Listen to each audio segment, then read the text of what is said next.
Hello दोस्तों, आज हम आपको पढ़ाएंगे एक्टिव पैसिव। बहुत ही सरल तरीके से, जो भी लोग नहीं जानते हैं इतने आसान शब्दों में या इतने आसान तरीके से पढ़ाएंगे, जो भी नहीं जानता है बहुत आसानी से बनाना सीख जाए। जैसे हमने एक लिखाया वाक्य, हरी टीच मोहन। इसको देखते हैं कैसे बनाएंगे। सबसे पहले तरीका ये है, सबसे पहले ऑब्जेक्ट का क्या बनाते हैं, सब्जेक्ट बनाते हैं। जैसे हम आपको एक फॉर्मूला लिख के दिखा रहे हैं, जो लोग बिल्कुल नहीं कर पाते हैं उनके लिए बेस्ट है। ऑब्जेक्ट का क्या बनाते हैं, सब्जेक्ट। एक फॉर्मूला लिख रहे हैं, सब्जेक्ट। उसके बाद हेल्पिंग वर्ब, हेल्पिंग वर्ब लगाते हैं एचपी, हेल्पिंग वर्ब। उसके बाद लगते हैं मेन वर्ब की थर्ड फॉर्म, एमबी थर्ड। उसके बाद बाई लगाते हैं और फिर सब्जेक्ट का ऑब्जेक्ट बनाते हैं। देखो ये ऐसे समझ में आएगा।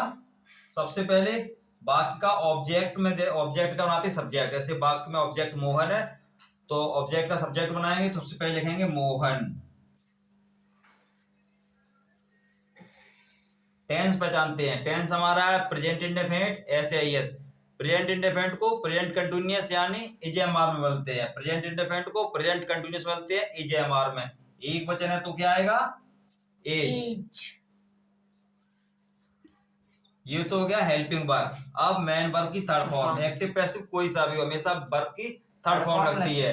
टीच की थर्ड फॉर्म क्या होती है, टॉट।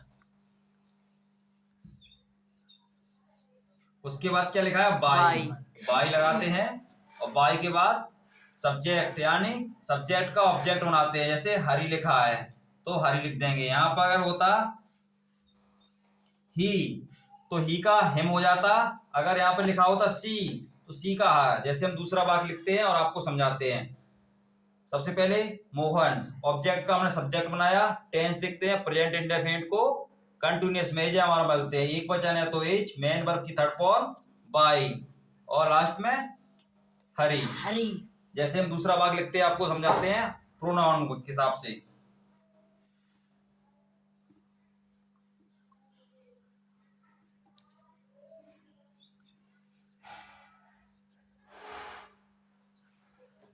जैसे हमने कोई एक वाक्य लिखा, दे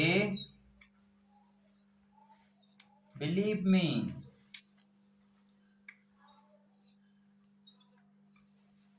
इसको हम देखते हैं कैसे बनाते हैं। सबसे पहले मी लिखा है, हम इधर साड़ी हमने बनाई, इधर देखेंगे मी लिखा है। मी का जब सब्जेक्ट बनाएंगे तो क्या हो जाएगा, आई। सब्जेक्ट बनाते हैं किसका, ऑब्जेक्ट का। ऑब्जेक्ट वाक्य में मी है तो मी का जब सब्जेक्ट बनाएंगे तो ये क्या हो जाएगा, आई। हमेशा सबसे पहले वाक्य में सब्जेक्ट आता है तो मी का जब बनाते हैं तो क्या हो जाता है, आई। प्रेजेंट इंडेफिनिट को एजेएमआर में बदलते हैं। कंटिन्यूअस में तीन सहायक क्रिया होती है, एज एम आर। तो आई के साथ कौन सी सहायक क्रिया आएगी, एम। एक वचन के साथ एज, आई के साथ एम, बहुवचन के साथ आर का प्रयोग करते हैं। उसके बाद मेन वर्ब की थर्ड फॉर्म, बिलीव की थर्ड फॉर्म बिलीव।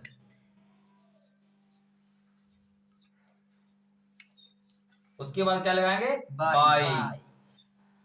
हमने लिखा है सब्जेक्ट को ऑब्जेक्ट बना देते हैं तो दे लिखा है तो दे को किसमें बदलते हैं, देम। ये अगर सारी याद कर लेंगे तो कोई सा भी एक्टिव पैसिव वो बहुत ही आसानी से बना सकते हैं।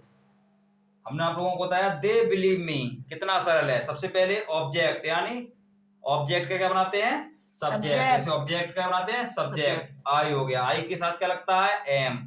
यानी प्रेजेंट इंडेफिनिट को कंटिन्यूअस में बोलते हैं एजेएमआर में तो आई के साथ एम, मेन वर्ब की थर्ड फॉर्म, फिर बाई लगाते हैं, फिर सब्जेक्ट का ऑब्जेक्ट बनाते हैं। दे का क्या हो गया, देम। ये सारी याद कर लेंगे तो कोई सा भी एक्टिव पैसिव वो बहुत ही आसानी से हम बना सकते हैं।